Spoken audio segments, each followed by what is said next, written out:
book is about baking. It's been my passion for over 30 years, and because of that, it was my turn to come up with something that was truly magical.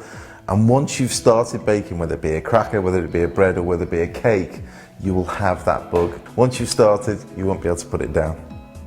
I've put 2 years of my life into this book, and because of that, it's encompassed everything that I've learned from the questions that I've had after Bake Off and during Bake Off. People ask me questions. This book answers those questions that are the most popular ones that people want answering. But there's something in the book for absolutely everyone. All the bakes were done in a home kitchen. They weren't done in a big professional bakery, they were done at home. So I know they work.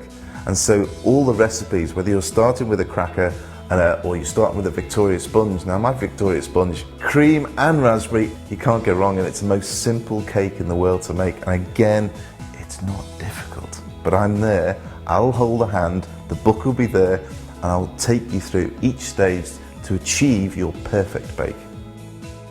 I'm going to show you how to make a Stilton and Grape flatbread, and that's page 88 in the How to Bake book. Now to start with, you need strong white flour. Now in there I've got 500 grams of strong white flour. Don't use the plain one. Plain one's got slightly less gluten, therefore slightly less protein, and you don't get that slight jump that you're looking for when you're actually making it at home. You need a bread flour or strong flour.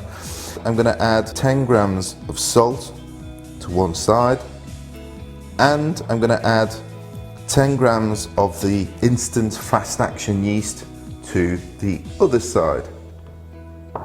Just blend the salt in there, blend the yeast in as well. So the salt doesn't come into direct contact with the yeast because it can retard it and prevent it from doing its job, even at this stage. So just blend it around with your fingers in, turn. Job done. 30 grams of softened butter, straight in. Now at this stage, just get in there and just crumble and break down that butter in the flour. It'll turn it to little bits of breadcrumb. Water, 310 ml. I can't be precise, and I'll tell you why. Each flour's got a different absorption rate when it comes to water. Add roughly half to start with. Get your fingers in there like a mixer, and then just move it round the bowl. And you can begin to see it's beginning to form a rough dough, but there's still plenty of flour there to lift up. Some more water, get your fingers in again, and begin to crush the dough. Just to push that water into the dough at this stage. And what you'll find is all the flour gets absorbed from the outside of the bowl. So you're left with very little bar a lump of soft, squidgy dough.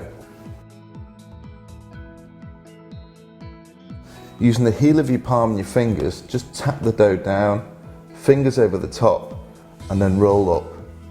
Now you need to do this for about 4 to 5 minutes.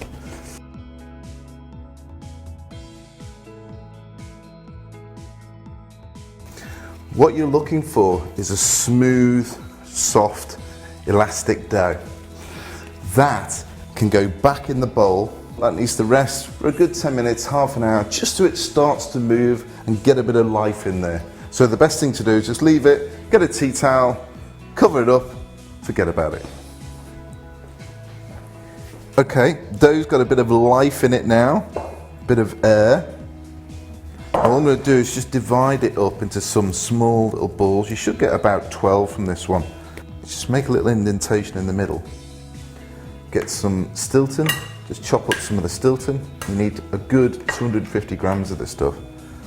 Put some Stilton in the middle of it. Then you need to get some grapes in there as well. And then seal the parcel up.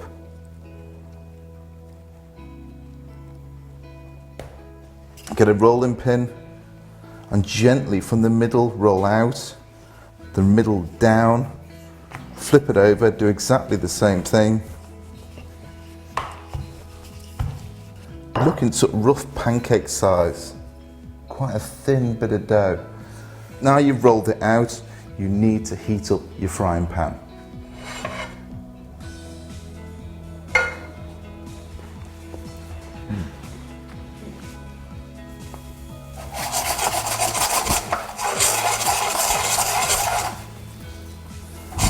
This will begin to take colour on quite quickly.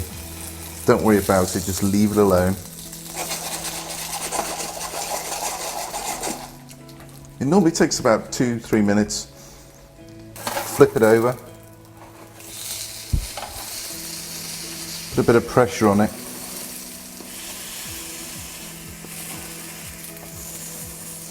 Oh yes, that's the one. Stilton cooking in a pan, can't beat it.